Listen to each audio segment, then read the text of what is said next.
NXT Stand and Deliver earlier tonight was truly a night of historic moments and chaos.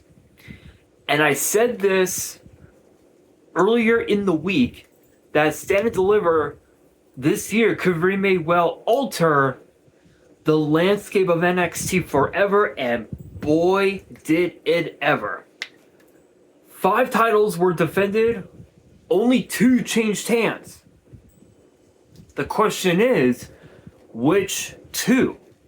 Well, you guys are going to find out in this video, because I am going to be revealing the results of NXT Stand and Deliver. And honestly, this was huge, because this was actually the first time that a WWE Premium live event took place outside of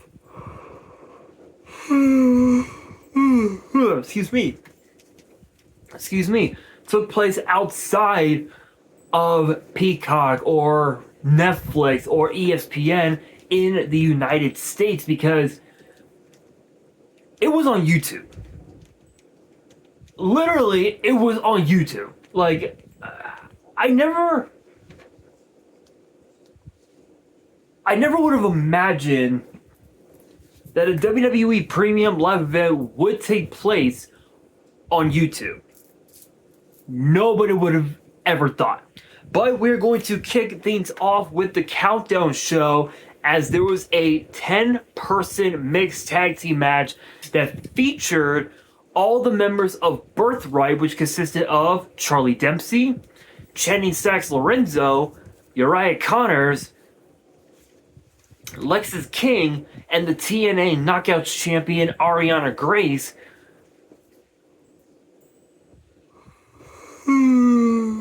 Excuse me. Who, if you guys did not realize, are the offspring, if you will, of some of the biggest names in professional wrestling, including guys like Santino Marella, who's the director of Authority in TNA, William Regal, who was once the general manager of NXT, Fit Finlay, and of course the late great Brian Pillman, as they did battle with the former NXT Tag Team Champions Hank and Tank, Eli Knight, or I think EK Poster or something like that. I don't remember. Eli Knight was what I remembered. Shiloh Hill, and of course the women's speed champion Ren Sinclair. And this was definitely the prelude. Excuse me. This was definitely the prelude to the chaos that we were going to be seeing at Stand and Deliver, and boy, was it ever. It was exactly that. Chaos. Bodies being screwed all over the place, literally just being beaten down all over ringside, back and forth, near fall after near fall, and it was absolute chaos. We even saw Charlie Dempsey duke it out with Ren Sinclair, and we even saw Charlie Dempsey pull Ren Sinclair out of a pinning predicament on Ariana Grace. Seriously, who the hell does that nowadays in 2026? Seriously, who does that, right? Like, I don't know.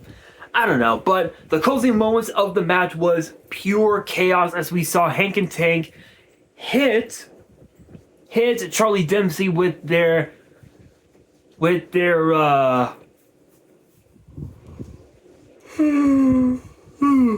excuse me, with their own version of sort of like a standing splash or something like that onto Charlie Dempsey, and then Shiloh Hill hit Dempsey with a choke slam neck breaker like maneuver for Shiloh Hill and his team to pick up the victory over Birthright, which is kind of interesting because I've got a feeling I I have a feeling after this loss, Birthright, they are not going to be taking this lightly. But that brings us to the main card, and it kicks off with the NXT Women's title between Jacy Jayne, Lola Vice, and Kendall Gray with Ren Sinclair and the other two members of Fatal Influence at ringside. Lola Vice was going at it on her own, but this was everything. Excuse me. Sorry about that, guys. Anyway, this was everything that we knew. It was, everything we knew was bound to happen. We knew that Fatal Influence was going to get involved. We knew that Ren Sinclair was going to get involved. We knew that there was going to be a lot of chaos, and there was exactly that. Near fall after near fall. Couple of wardrobe malfunctions for Jacy Jayne, but what else is new? There were several instances where Jacy Jayne almost tapped out to Kendall Gray's ankle lock, which was wild. But this went all over the place, and the final moments changed everything. The final 5 minutes changed everything. Fatal Influence and Ren Sinclair got involved in the match, which gave Ren Sinclair the opportunity to push the other members of Fatal Influence out of ringside. So Jacy Jayne was going at it on her own, and the final moments we saw Lola Vice hit Jacy Jayne with the back fist to become the NXT Women's Champion. Yes, that was the first championship that changed hands. And now Lola Vice has made history by being the first Cuban American to become a champion in WWE.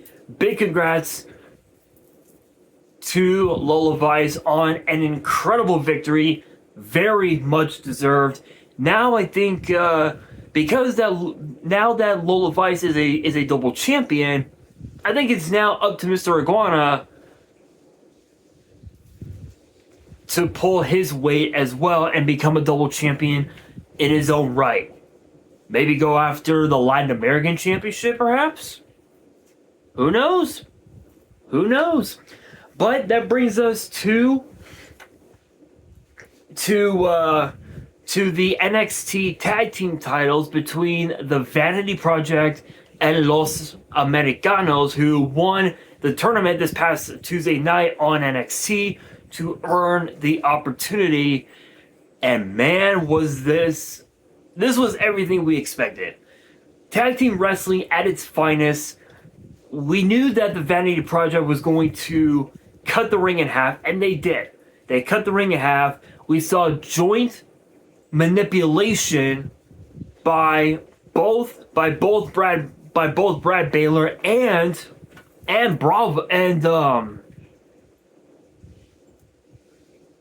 Ryo? Yeah. Wait, Ryo? Yeah. And of course Ryo Americano. It was, again, everything we had expected. Near fall after near fall. We saw El Grande Americano hands Bravo the steel plate, and yeah, that got taken away by Jackson Drake, but that ultimately worked in the favor of the Vanity Project because in the final moments, Jackson Drake, typical Vanity Project, doing typical Vanity Project things, used the steel plate onto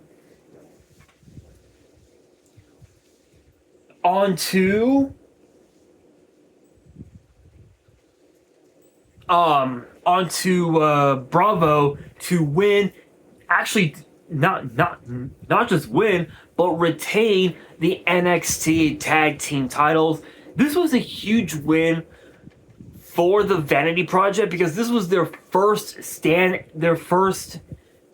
NXT PLE, and they made a huge impact. So I've got no doubt in my mind that Jackson Drake is going to be a very dominant champion when he does become champion. Whether it's going after the North American title, whether it's going after the NXT title, or maybe if WWE is smart, they'll bring back the they'll find some way to bring back the NXT Heritage Cup, which supposedly is actually, funny enough, if you can believe this, and even now I still don't believe it, but the Heritage Cup is still active. I don't know how, and I don't know why, but the last time we saw the Heritage Cup, Tony D'Angelo threw it into the ocean.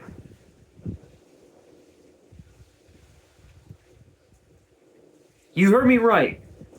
He threw it into the ocean, and Channing Sachs Lorenzo has the second longest reign of the Heritage Cup. The person that has held it more times than anyone else is actually Noam Dar in his second reign at 292 days. Where, as opposed to Stacks, he has held the title supposedly for 283 days. So that is saying a lot. That's saying a lot. So if WWE was smart, they'll bring back the Heritage Cup and maybe force Stacks to defend the cup against Jackson Drake, and Jackson Drake could become a much more dominant champion compared to Channing Stacks Lorenzo. But huge congrats to the Vanity Project. Definitely was a very much deserved victory for Brad Baylor and Ricky Smokes. Speaking of friends, best friends turned into bitter enemies. The implosion of Zaruka, Sol Ruka, and Zarya, one-on-one at Stand and Deliver. These two trained with each other at the Performance Center all year long. Ever since the spring of last year, right around this time last year, Zaruka had been a dominant tag team. We saw them go to Evolution last year and challenge for the WWE Women's Tag Team titles in a Fatal 4-Way, which was a huge matchup. It was such a historic night in women's wrestling. And we even saw Sol Ruka become a double champion in NXT. Obviously, yes, Zarya has been a bit bitter by the fact that Sol Ruka had received all these different opportunities over the last 5 to 8 months. But to be fair, Zarya has had multiple opportunities in her own right. She's had opportunities at the NXT Women's title. She's had opportunities in Battle Royals. She had an opportunity at the TNA Knockouts title. And while it is true that yes, she did fail to capitalize on those opportunities, Zarya has truly proven to be a very dominant superstar, that she could very may well be a dominant champion in NXT. She just has yet to apply that potential. And a lot of people believe that it's because of Sol Ruka. Apparently it's all eyes on Sol, but I don't think that's the case, because they pushed each other to the absolute limit on numerous occasions, even at last year's Stand and Deliver. in that ladder match for the women's North American title. And obviously, yes, the outcome was not what Zarya wanted. Zarya knew that only one person had to become the NXT Women's North American Champion at that time, and she was just glad that it was Sol Ruka instead of anyone else, obviously. But this was the clear case of jealousy, hatred, and desperately trying to receive opportunities. And we knew that these two were going to give it everything they had, and they did. They pushed each other to the absolute limit. Near fall after near fall, soul snatchers, spears, oh my god, moonsaults. And they threw everything at each other, even super kicks. They threw super kicks at each other. And the final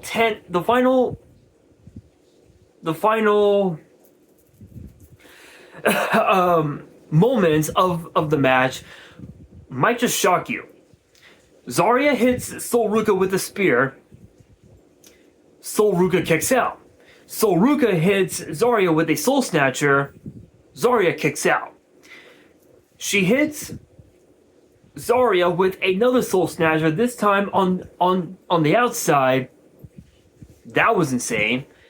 It took three soul snatchers for Sol Ruka to defeat Zarya, and is now going to be putting her focus on championship gold.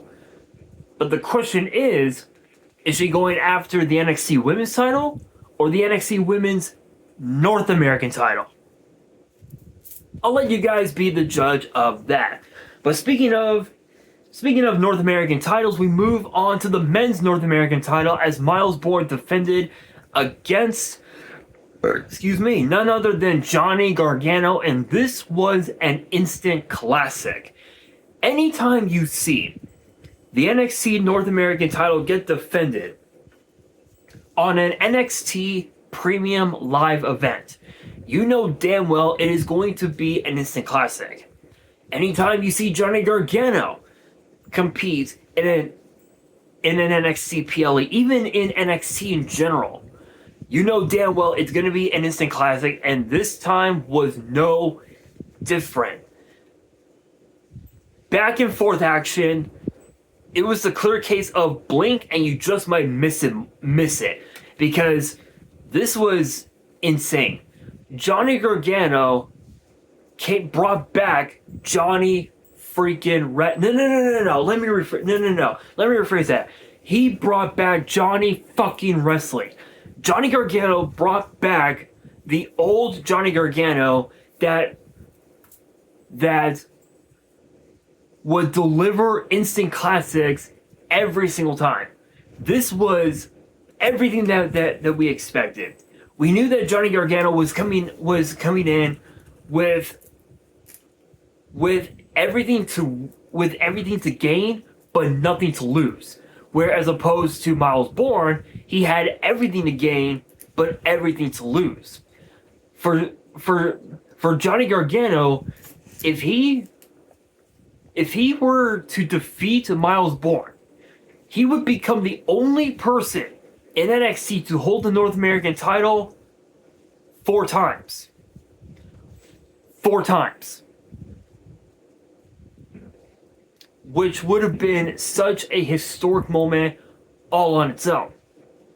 But if he lost, I mean, the way I see it, it's just another day at the office. Johnny Gargano should have to just move on from it and focus on what's next. For Miles Bourne, if he won, it would have been a huge opportunity for Miles Bourne to make his way to the main event scene in NXT. If he lost, he would have to go back to the drawing board, and I have a feeling that if that were to have been the case, spoiler, it wasn't, then Miles Bourne would have had to find some way to put himself back into title contention. But this was absolutely insane. Gargano brought everything to the table. Slingshot spears, one final beat, Willow's bell. He even used his own wife, Candice LeRae, to help him, but that still wasn't enough. He threw everything that Gargano had in his arsenal at Miles Bourne, but it was not enough, as it took not one, not two, but three Born Agains by Miles Bourne for him to retain the NXT North American title. Huge congrats to Miles Bourne, and huge congrats to Johnny Gargano on making a comeback to the man that we all knew and loved in NXT. Well, we move from the men's title to the women's title as Tatum Paxley defended her title against Blake Monroe, and this was the clear case of the demented meeting the psychotic. And you're probably curious of what I mean by that. Well, obviously we know that Tatum Paxley is pretty demented, and Blake Monroe here's the thing, right? When it comes to Blake Monroe, do not let the hot looks fool you. Do not let those looks fool. Do not let it fool you in any way, shape, or form, because Blake Monroe, when that bell rings, she is as psychotic can be. She's on a whole nother level of psychotic. But this matchup was definitely a match to prove if Tatum Paxley can truly become a very great champion. Because it's, as I said, you may have won the title, but it's after your first title defense that makes all the difference. If you lose that title in your first defense, you instantly become a transitional champion. If you retain your title in your first defense, that's when you are truly a champion. And we've seen over the last couple of years, ever since the women's title came around, women like Sol Ruka, Fallon Henley, and Kalani Jordan all defend their titles and have went on to become great champions. Blake Monroe became a great champion, but under controversy. This one, there was no controversy whatsoever, as we saw Tatum Paxley defeat Blake Monroe with the Cemetery Drive to retain and take back the women's North American title from the hands of Blake Monroe, because this past Tuesday, or actually rather a couple weeks ago, we saw Blake Monroe steal the title from Tatum Paxley, and now it is back in the hands of Tatum Paxley. And that brings us to the main event, which ultimately became one of the biggest main events in NXT history. Even bigger than the Fatal 4-Way Iron Man match that we saw in NXT between Johnny Gargano, Tommaso Ciampa, Adam Cole, and Finn Balor on a past episode of NXT. If you guys do not know what I am talking about, then be sure to look that match up on YouTube. I believe that episode should be on NXT's YouTube page, if I'm not mistaken. I could be wrong, but I believe that it is on there. I could be wrong, but I believe it is. I'll have to look back here as I continue to talk about the Fatal 4-Way. So the Fatal 4-Way consisted of the champion Joe Hendry, the former champions Ethan Page and Ricky Sainz, and of course the former North American champion, none other than Tony D'Angelo. And it was definitely a night and a match to remember, because we saw arguably, in my opinion.